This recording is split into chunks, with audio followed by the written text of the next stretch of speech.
Today we are going to start with a very specific date and place, May 31st, 1892. Right. And we're looking at the Marie Mine, which is in the Brezové Hory district of Srebrum. Which is in the modern-day Czech Republic. Yeah.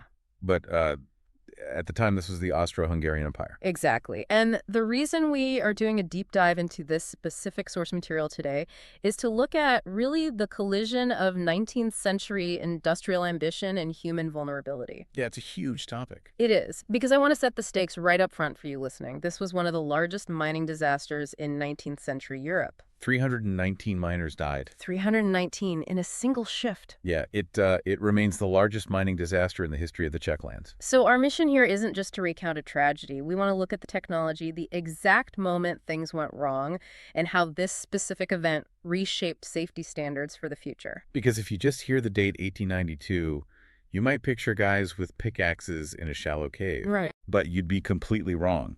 The Srebrum mines were a technological marvel. They were the industrial hub of the monarchy. They were digging for silver and lead mostly, right? Primarily silver and lead, yeah. Which is really important context because of how deep they had to go to get it. I was looking at the schematics from the sources, and the depth is just... Staggering. Yes, staggering. 1,000 meters. Over a full kilometer straight down into the earth. And for the late 1800s, that is pushing the absolute limit of human capability. I mean, you have to imagine being in that environment. Right. You've got massive geothermal gradients down there. It gets incredibly hot. You have immense rock pressure. And to power all of this, they were using these huge steam engines. Steam was everything. They had massive steam winders on the surface, lowering these multi-deck cages, which were basically industrial elevators. Dropping men down at crazy speeds. Exactly, to maximize shift efficiency. But the machinery that really matters for our deep dive today is the ventilation. Because at 1,000 meters deep, you cannot rely on natural airflow. The air won't just drift down there. Right. You need forced induction. Yeah, they had dedicated wind shafts. Yeah. They created a pressure differential to pull fresh air in and suck the stale air and fumes out. Which honestly looks like the pinnacle of progress. You have steam fans keeping over 800 guys breathing a kilometer underground. It works perfectly until it doesn't. Because to hold those shafts open, they use timber. Heavy timbering. The walk walls were shored up with massive amounts of wood. So you basically have 1,000-meter vertical wooden chimney.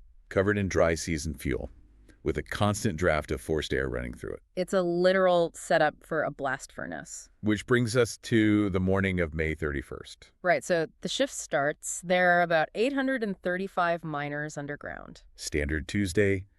The cages are running. The steam engines are pumping.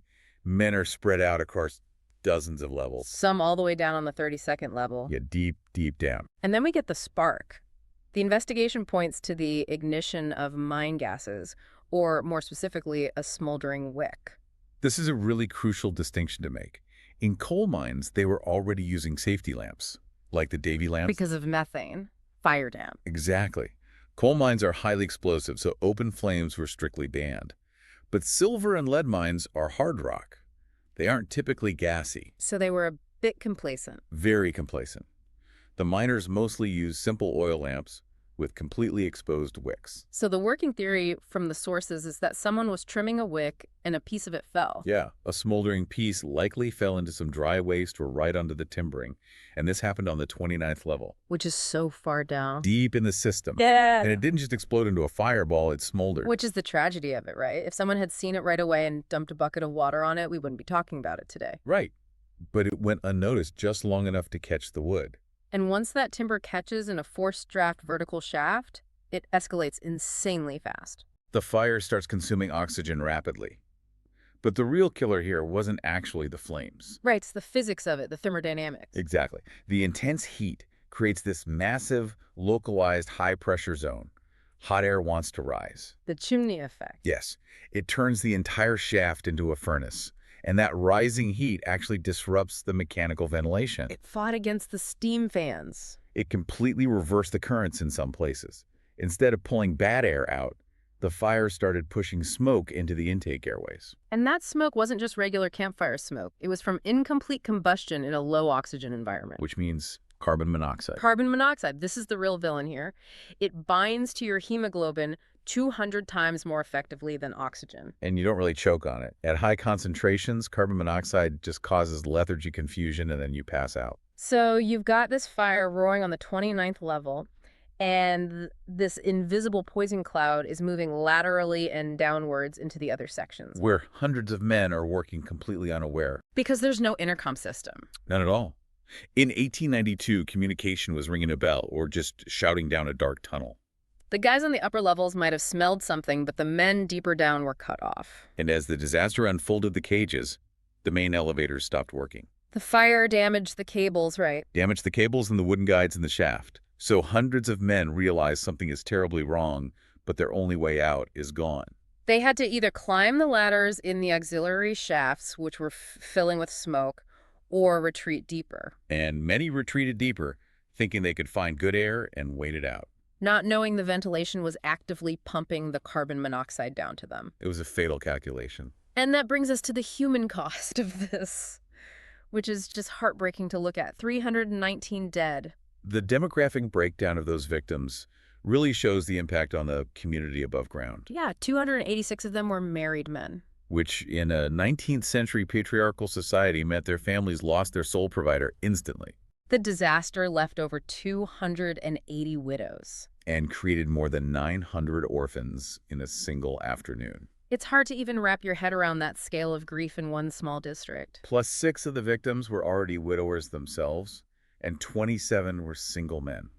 And some of those single guys were incredibly young. Yeah, there were apprentices down there. The sources refer to them as trainees. Boys, basically. Rah! As young as 16 years old. Just kids on maybe their first few shifts working in the dark. It highlights the cradle-to-grave reality of industrial labor back then. There is one detail from the recovery efforts that really stood out in the sources, and it's tough to talk about, but important. The last messages. Yeah.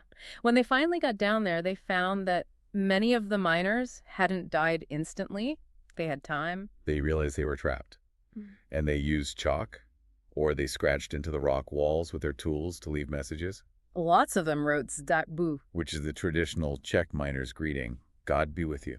or just simple goodbyes to their wives and children. It's incredibly moving because it proves they were lucid enough to understand exactly what was happening to them as the air ran out. It totally strips away the statistics. These weren't just numbers on an industrial ledger. They were people sitting in the dark saying goodbye. And we also have to talk about the men who tried to save them. The rescuers. Right, because today we have self-contained breathing apparatuses. The closed-circuit gear. But in 1892, that technology was in its absolute infancy. It wasn't available there. So what did the rescuers have? Wet rags? Wet rags around their faces. Maybe some rudimentary filters that did absolutely nothing against carbon monoxide. So they were basically walking straight into a gas chamber. They were. They were trying to descend into these highly contaminated spaces to pull their friends out. And many of them died doing it. Rescuers perished, and many others were severely poisoned trying to save their colleagues. Because it's an impossible choice. You want to save your brothers, but it is physiologically impossible to breathe that air. The mine essentially became a tomb. They couldn't even get all the bodies out immediately. No, they had to seal the fire off to starve it of oxygen before it was even safe to process the recovery. The operation was completely halted Right, for 2 years. The Marie mine did not restore operation until 1894. which causes a massive economic depression for the survivors on top of the tragedy. The main engine of their wealth just stopped. So let's talk about the legacy, because history usually shows us that safety regulations are written in blood. Absolutely. This wasn't just an event people mourned and forgot. It fundamentally changed mining worldwide.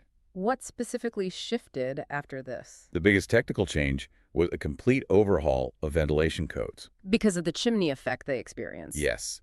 The disaster proved that having a single point of failure in your ventilation is suicidal. So they mandated much stricter separation between intake and exhaust shafts. And I imagine they stopped lining the shafts entirely with wood. Right. Fireproof construction around the shaft collars became the standard. Masonry and iron replaced timber in critical areas. But there was a human organizational shift, too. The birth of the modern mining rescue system. Because relying on brave guys with wet rags wasn't enough anymore. Exactly. The failure to save those men at Freebrum proved you need organized professional rescue squads. Men who were trained and stationed at the mine. and equipped with actual technology. This disaster accelerated the development and adoption of oxygen rebreathers. So rescuers could actually operate in carbon monoxide environments safely. The inability to save the 319 men at Marie Mine directly drove the technology that saved thousands of lives in the 20th century. It really puts the era in perspective. They had the steam power and the ambition to dig 1,000 meters deep. But they didn't have the safety engineering to sustain it. The extraction technology just vastly outpaced the risk management. And Schriebrum was the tragic breaking point for that discrepancy in the Austrian Empire. It remains the grim title holder, the largest mining disaster in the history of the Czech lands. Which is why it's so important we look at it today. Because when you see modern safety protocols, rescue drills, gas monitors, you are looking at the direct result of what happened on May 31st, 1892. It's a lesson in systems thinking, really. Yeah. You can have the most advanced machinery on Earth, but if you ignore something as small as a smoldering wick, the whole system falls apart. It brings me to a final thought I want to leave you with today. We are surrounded by resources pulled from deep underground. The metals in our phones, the wiring in our walls. The extraction industry is still the foundation of the modern world. Right. And back in 1892, the silver they pulled from the Marie mine was minted into coins that circulated the globe and built economies. But in an era of massive industrial steam and steel, the most enduring legacy of that mine wasn't the metal they brought up. No, it wasn't. It was the chalk messages left in the dark. It forces us to ask, how often do we really consider the profound human cost behind the resources that built our world? It's a heavy question, but a necessary one. It is. Thank you for joining us on this deep dive into the Marie mine disaster. Catch you next time.